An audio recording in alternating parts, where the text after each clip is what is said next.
La palabra del Señor el día de hoy va a hablar a tu vida, díselo al que está junto de ti. Y también me va a hablar a mí. Dice la palabra del Señor. Estaba ahí hablando de Jesús y dice, les refirió otra parábola diciendo, el reino de los cielos se asemeja a un hombre que sembró buena semilla en su campo. Pero mientras dormía los hombres, vino su enemigo y sembró cizaña entre el trigo y se fue. Y cuando salió la hierba y dio fruto, entonces apareció también la cizaña. Vinieron entonces los siervos del padre de familia y le dijeron, Señor, ¿no sembraste buena semilla en tu campo? ¿De dónde pues tienes cizaña? Él les dijo, un enemigo ha hecho esto. Di conmigo, un enemigo.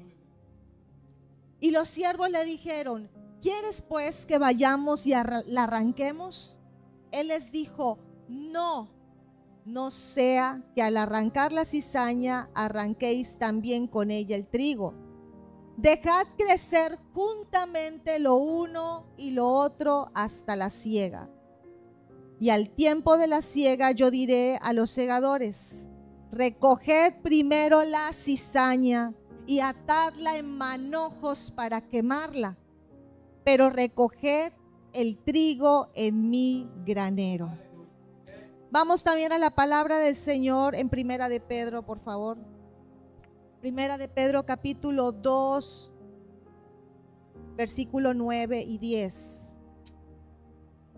Y vamos a leer todos. Dice, mas vosotros sois linaje escogido, real sacerdocio, nación santa, pueblo adquirido por Dios, para que anunciéis las virtudes de aquel que os llamó de las tinieblas a su luz admirable. Vosotros que en otro tiempo no erais pueblo, pero que ahora sois pueblo de Dios, que en otro tiempo no habíais alcanzado misericordia, pero ahora habéis alcanzado misericordia. Gloria a Dios. Quiero decirte, iglesia, que nosotros debemos de estar muy agradecidos de saber que el milagro más importante está cumplido. ¿Y sabes cuál es el milagro más importante? Tener la salvación de Jesús. Y que el Espíritu Santo esté en esta tierra y está trabajando con cada uno de los que lo aman y lo han recibido. Ese es el milagro más importante.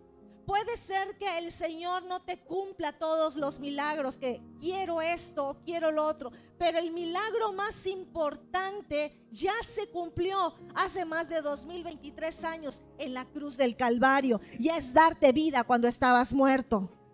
Ese es el milagro más maravilloso, porque cuando tú entiendes eso, nada te va a mover, porque cuando tú entiendes eso, tú no vas a ir en pos de Dios por tu milagro.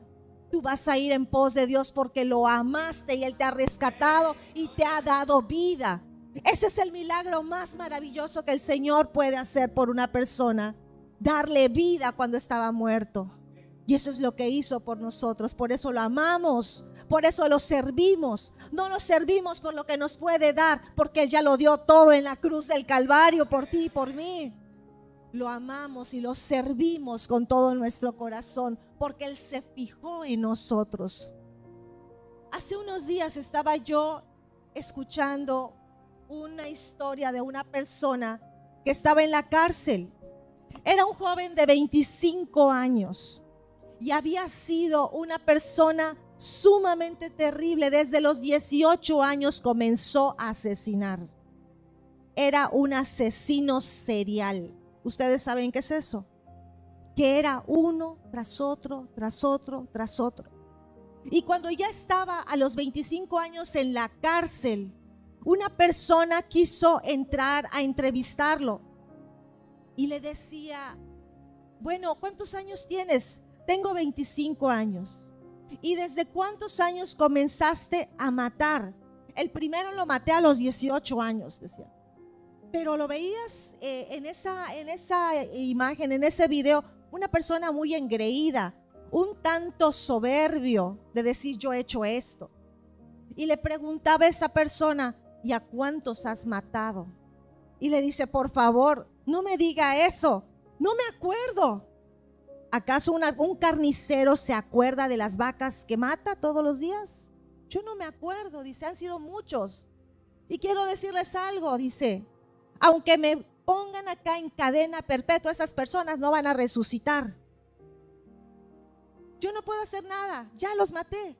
¿Y por qué lo hacías? ¿Por dinero? No necesariamente. A veces se lo buscaban y a veces me daban ganas de matarlos. Y cuando seguía ese video, después aparece la misma persona transformada. En la cárcel tuvo un encuentro con el Señor. Y en la cárcel empezó él a escuchar la palabra de Dios. Y decía nuevamente, porque él mandó un video, y él decía que había recibido la salvación más grande que es en Cristo Jesús. Y que sabía que todos sus pecados habían perdonado. Y que él estaba en prisión, pero él estaba en libertad. Porque a pesar de que estés en libertad, si estás sin Cristo, estás atado. Y a pesar de que tú puedas estar en la cárcel, si tú tienes a Cristo, estás en libertad. Y él decía, yo estoy en libertad. Yo amo a Dios y ahora puedo servirlo aún donde yo estoy. Y veías a esa persona transformada y decía, porque de tal manera amó Dios al mundo que ha mandado a su Hijo unigénito, para que todo aquel que en él crea no se pierda, mas tenga vida eterna. Y él decía, y yo he creído en Jesús, por eso tengo vida eterna ahora. Y muchas personas decían, pero ¿cómo puede perdonar Dios a una persona que ha hecho tanto daño, que ha matado a tanta gente? Y las personas que muchas veces no pueden entender eso, son personas que han sido afectadas directamente por ese crimen, porque dicen, ni Dios puede perdonar a esa persona porque ha sido tan mala. Pero yo quiero decirte algo en Primera de Juan, y si quieres buscarlo, dice en Primera de Juan 1:9, dice la palabra de Dios, que si confesamos nuestros pecados, Él es fiel y justo para perdonar todos tus pecados y limpiarte de todo mal. ¿Qué quiere decir? Que si una persona, a pesar de haber sido tan mala, es la peor persona, se acerca a Jesús, Jesús instantáneamente lo perdona. Instantáneamente lo perdona. Todos sus pecados son borrados. Ahora ya es una nueva criatura, porque todo aquel que está en Cristo, nueva criatura es. Las cosas viejas pasaron y ahora todas son hechas nuevas. Ahora la sangre que se derramó en la cruz del Calvario viene a limpiar todo tu pecado. Y eso es la más maravillosa noticia que podemos tener. No importa cuántos pecados has cometido, lo importante es que si tú confiesas tus pecados ante Dios, no ante cualquier persona, ante Dios, si tú confiesas todos tus pecados, Él es fiel y justo para perdonar todos tus pecados y limpiarte de todo mal. Eso dice Primera de Juan 1:9. Pero confesar nuestros pecados es como el rey David. El rey David en el Salmo 51 es un salmo completamente dedicado a confesar los pecados de Dios, a Dios. Todos los pecados que había hecho el rey David, porque había adulterado, porque había tomado la mujer de otro hombre. Entró el Espíritu en él y le dijo, estás mal, a través de un profeta. Y él confesó y decía, ten piedad de mí, oh Dios, conforme a tus misericordias, conforme a la multitud de tus piedades, borra mis rebeliones, lávame más y más de mi maldad. Y eso es lo que nosotros debemos hacer, confesar nuestro pecado, acercarnos a Dios para confesar nuestro pecado, porque Él es fiel y justo para librarte de todo mal. Y ese es el milagro más maravilloso, que nosotros tenemos que acercarnos a Él, no por lo que nos vaya a dar, por lo que ya nos dio, por todo lo que ya te perdonó, por todo lo que te ha bendecido, por todo lo que te ha limpiado, porque Él es el único que se le ha olvidado todo tu pecado, y Él es el que te justifica y te da una nueva oportunidad y te da su mano. Y aunque todo el mundo te señale, lo importante es que Él es el que te da la mano, Él es el que te da el amor. Y nosotros debemos de estar agradecidos, agradecidos. Y vamos a la palabra, allá como dice, la cizaña y el trigo, era una parábola que les hacía Jesús, que es semejante al reino de los cielos.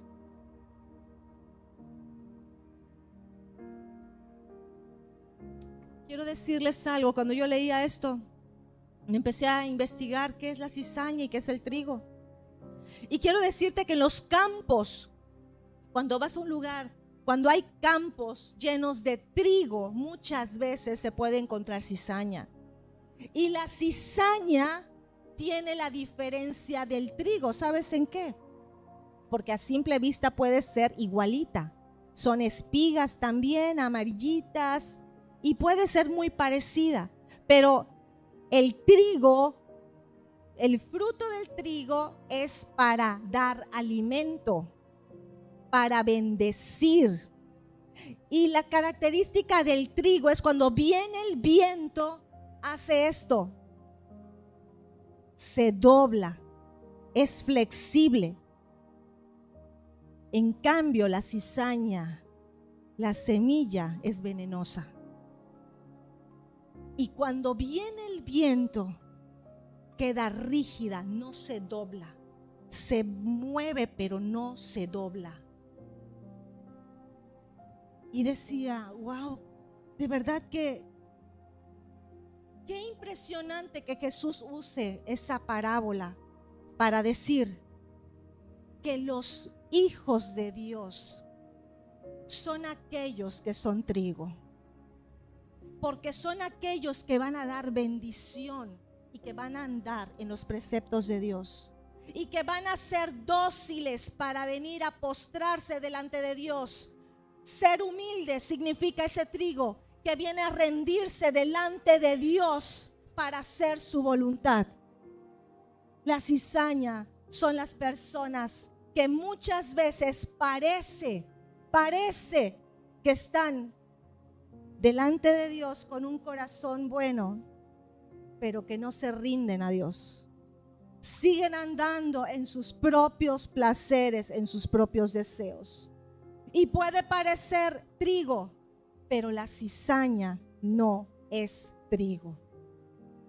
Y nosotros tenemos que analizar nuestras vidas, porque nosotros tenemos que saber si en mi corazón hay un corazón rendido a Dios para obedecerlo.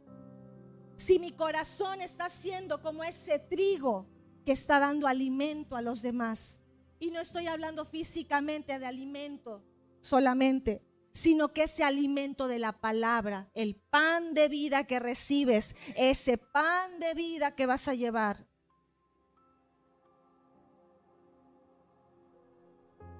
El que sabe quién es trigo y quién es cizaña es el que está cosechando la preciosa semilla y el que va a cosechar la semilla al final.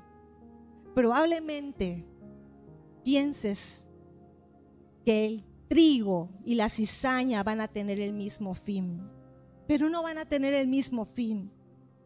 Por eso el Señor el día de hoy nos anima para que nosotros busquemos a Dios y nos postremos delante de Él y nos rindamos a Dios para que haya una verdadera transformación.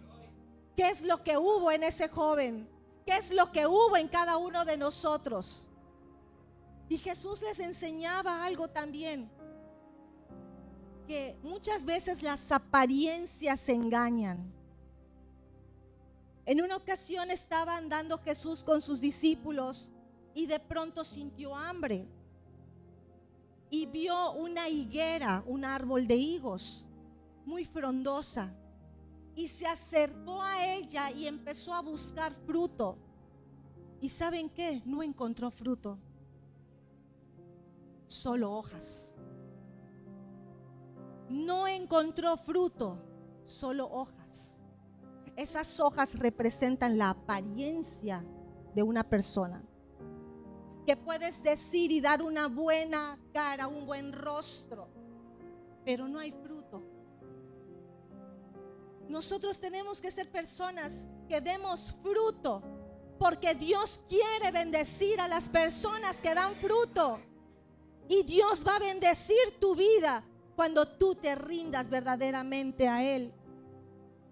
Porque el Señor lo que quiere es lo que hay en tu corazón. Por eso los fariseos, los saduceos venían a Jesús y le decían: Jesús, a ver, dinos esto. Y decían: ustedes son sepulcros blanqueados, porque solamente por fuera están mostrando una apariencia, pero por dentro están contaminados, están llenos de maldad. Porque los fariseos, los saduceos y todas esas personas que no creían en Jesús sabían mucho en su ley, pero no querían acercarse al autor de la vida, a pesar de ver todos los milagros. Porque ellos veían los milagros, veían lo que posaba en Jesús. Y nosotros tenemos que saber que el Espíritu Santo es real y tenemos que entregar nuestra vida de corazón. No importa si tal vez nadie te ve, en tu secreto Jesús te ve. En tu secreto el Señor te ve. Y no va a haber una manera diferente en la que puedas ser transformado si tú no te rindes al Señor y recibes la presencia de su Espíritu, porque su Espíritu es el que te va a guiar a toda verdad. Él es el que te guía a toda verdad. Su Espíritu es el que te guía a toda verdad. Cuando tú te rindes a Él de corazón y todo el día estás meditando en Él, todo el día estás pensando en Él, en qué voy a hacer para ti, Señor, a quién le voy a hablar, entonces el Espíritu Santo empieza a transformarte. Y que cuando tú haces algo malo, el Espíritu Santo viene a decirte: eso está mal. ¿Por qué? Porque habita el fruto en ti. Entonces te sorprende el Señor y dices: Señor, perdóname, Señor. Y confiesas tus pecados delante de Él. Ayúdame, Señor. Pero qué terrible es andar con las apariencias, que primero muestro una cara y al primer viento que viene, al primer problema que viene, al primera falta de una situación, yo me quedo erguido y me quedo con esa soberbia. Eso significa la cizaña, la soberbia de que yo puedo hacer las cosas como yo quiera. Eso quiere decir la cizaña, que yo no me voy a doblegar a lo que me diga Dios, yo voy a hacer las cosas como yo quiera. Es ese viento que viene a tu vida. Vienen las pruebas, viene la persecución, viene la crítica. Mucha gente te va a criticar y son esos vientos que vienen. ¿Cómo vas a actuar? ¿Como trigo rindiéndote a Dios? ¿O como cizaña que no se mueve y no se postra delante de Dios? El Señor quiere levantar una iglesia que lo adore en espíritu y en verdad. No solamente a los ojos de la gente. Quiere ser transformado. Adora al Señor en espíritu y en verdad. Busca adorarlo. Que cuando sea el tiempo de venir a la iglesia, yo sea el primero en llegar. Yo diga: ¿qué puedo hacer? ¿Qué puedo hacer para servir mi casa donde desciende la presencia del Señor? Bendecimos a todas las personas que vienen a servir desde temprano, porque allá hay un fruto. Y yo sé que Dios quiere trabajar con cada uno de nosotros, porque cuando tú le entregas lo mejor a Dios, que es tu vida y tu corazón, el Señor manifestará su gloria sobre tu vida sin que tú te afanes. El Señor manifestará su gloria. No vas a tener que tener miedo ni qué va a pasar cuando tú le rindes tu vida a Dios. Es la mejor inversión que puedes hacer, porque de aquí vas a recibir dirección, de aquí vas a recibir consuelo. Aquí es donde nosotros recibimos lo mejor. Saulo de Tarso era un hombre que amaba a Dios según él. Digan según él. Amaba a Dios según él. Y él se sabía toda la ley y los profetas. Era un hombre completamente disciplinado en la ley de Dios, pero no conocía a Jesús. Y además perseguía a los cristianos al grado de quererlos matar, porque pensaba que le daba honor a Dios por eso. Porque pensaba que los cristianos, los que seguían a Jesús, eran lo peor. Saulo de Tarso, yendo con la carta para ir a matar a los cristianos, en el camino se le aparece Jesús. Jesús ya había muerto, ya había resucitado, y una visión viene hacia Saulo y le dijo: Saulo, Saulo, ¿por qué me persigues? Y en ese momento Saulo cae y queda con esa visión resplandeciente, y las personas que estaban a su alrededor decían que escucharon como truenos. Y cuando él dijo: Señor, ¿quién eres? Yo soy Jesús a quien tú persigues. Y allá le dio instrucciones. Y allá, a partir de ese encuentro, él empezó a transformar su vida. Porque no hay nadie que entre a la presencia de Dios con todo su corazón sin que no sea transformado. ¿Quieres que sea transformada tu vida? ¿Quieres que sea transformada tu familia, tu matrimonio? Ríndete a Dios. Ten ese encuentro con el Señor para que entonces sea transformada tu vida. Gedeón era un hombre que pertenecía al pueblo de Israel. Y este Gedeón era un hombre que se veía a sí mismo como alguien insignificante, miedoso. Pero resulta que Israel en ese tiempo estaba oprimido por los madianitas. Los madianitas, cada vez que Israel sembraba o hacía tantas cosas en su tierra para comer, venían los madianitas y les robaban toda la semilla y los lastimaban al grado que ellos se tuvieron que hacer cuevas. Y de pronto un día se le aparece el ángel de Jehová, que es la tipología de Jesús, y le dice: Gedeón, hombre valiente y esforzado. Y yo creo que Gedeón hacía así, como diciendo: ¿a quién estás hablando? Porque él se veía como alguien insignificante.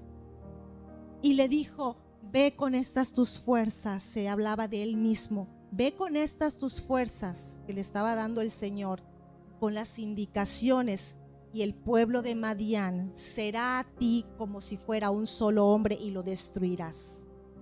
Porque cuando nosotros tenemos un encuentro con Dios, no importa cómo te veas tú, tal vez tú te veas como alguien insignificante que nunca vas a poder lograr algo en tu vida, pero Dios te ve como hombre valiente y esforzado. No importa las cosas que estés atravesando, no importa lo que venga a tu campamento para dañarte, lo que venga a tu vida, Dios te ve como hombre valiente y esforzado, porque las fuerzas que te va a dar el Señor es para poder luchar y vencer todo lo que el enemigo ha dicho de ti. Tenemos que ser una iglesia que sea transformada por su Santo Espíritu. Tenemos que pedirle al Señor: Señor, estamos aquí delante de ti, Señor, necesitamos de ti. Debemos de quitar toda apariencia de nuestra vida, porque no engañamos a Dios, nos engañamos a nosotros mismos. Podemos decir: yo amo a Dios, yo creo en Dios. ¿Dónde está tu amor a Dios? ¿Dónde está tu fruto? ¿Dónde está tu servicio? ¿Dónde está ese corazón entregado que le cree? Allá es donde va a ver el Señor el fruto. Y sabemos que esta iglesia, nosotros no vemos lo que es, sino lo que el Señor hará con esta iglesia. El Señor hará cosa grande contigo. Cuando tú te entregues a Dios, cosa grande hará contigo. Y eso es algo que tú tienes que creer, porque el Señor llama a las cosas que no son como si fueran. Porque el Señor es nuestro Dios de amor. Así que la cizaña y el trigo se parecen. Pero yo te digo algo, no juzgues a la cizaña. No juzgues a aquellos que son soberbios. No juzgues a aquellos que andan en malos pasos, que a pesar de que se sienten que aman a Dios, pero que sus obras son completamente diferentes. No los juzgues. Ora por ellos. Intercede por ellos, porque recuerda una cosa, tú y yo en un tiempo fuimos cizaña. Fuimos cizaña y hubo alguien que fue trigo y que nos dio de lo bien, del buen tesoro de Dios. Hay muchas cosas que podemos nosotros señalar, pero antes de señalar tenemos que acordarnos de todo lo que nos sacó el Señor, de dónde nos ha traído, cuántas cosas tenemos que perdonar, porque también hay muchas cosas que Dios nos ha perdonado. Así que si tú quieres ser esa iglesia que se doblegue ante la presencia del Señor, si tú quieres que el Señor haga esa obra contigo, tienes que entregarte completamente. El Señor le dijo, los que estaban allá con el padre de familia le dijeron: Señor, pero si sembraste buena tierra, buen trigo, buena semilla, ¿de dónde salió esto? Vamos a arrancarla. Y el padre de familia les dijo: no sea que arranquen también. ¿Por qué tienes que convivir con la cizaña? ¿Por qué tienes que vivir aún en medio de cizaña? Porque tú tienes que llevarlos a la luz de Cristo. Tú tienes que llevarlos a la luz de Cristo. Tú tienes un propósito. Dios quiere que todos se arrepientan y que ninguno perezca. Mucha gente dice, pero dicen que Dios va a venir, pero no llega. ¿Sabes por qué? Porque Él tiene tanta misericordia que algunos le llaman tardanza, pero Él es bueno y Él desea que todos procedan al arrepentimiento. ¿Y sabes a quién va a usar? Al trigo como tú. Al trigo como tú. En tu casa hay trigo. Tú eres trigo en tu casa. Cada uno de ustedes son trigo en su casa. Y ustedes tienen que llenarse de la presencia de Dios para que la gente vea tu transformación. No solamente apariencias, sino una verdadera relación con Dios de amor y de misericordia para con los demás. Y por eso dice a lo último, 1 de Pedro 2, 9, 10, que es el que leímos en un principio. Mira cómo te ve Dios. Mas vosotros sois linaje escogido. Tú eres real sacerdocio, tú eres nación santa, tú eres pueblo adquirido por Dios, para que anuncies, di conmigo, para que anuncies las virtudes de aquel que te llamó de las tinieblas a su luz admirable. De las tinieblas a su luz admirable. De la cizaña al trigo. Ahora somos trigo. Para eso te salvó el Señor, para que tú anuncies las virtudes de aquel que te llamó, a Jesús. Tú anuncies la salvación de Jesús. Anuncies que el Señor está listo para perdonarte, para librarte de tus enemigos, para darte nuevas oportunidades, para bendecir la obra de tus manos. Eso es lo que tienes que anunciar, que en la cruz del Calvario el Señor Jesús trajo a sí mismo todos tus pecados, siendo Él inocente por amor. Yo te invito para que te pongas de pie. Dale gracias al Señor. Dale gracias al Señor. Dale gracias al Señor.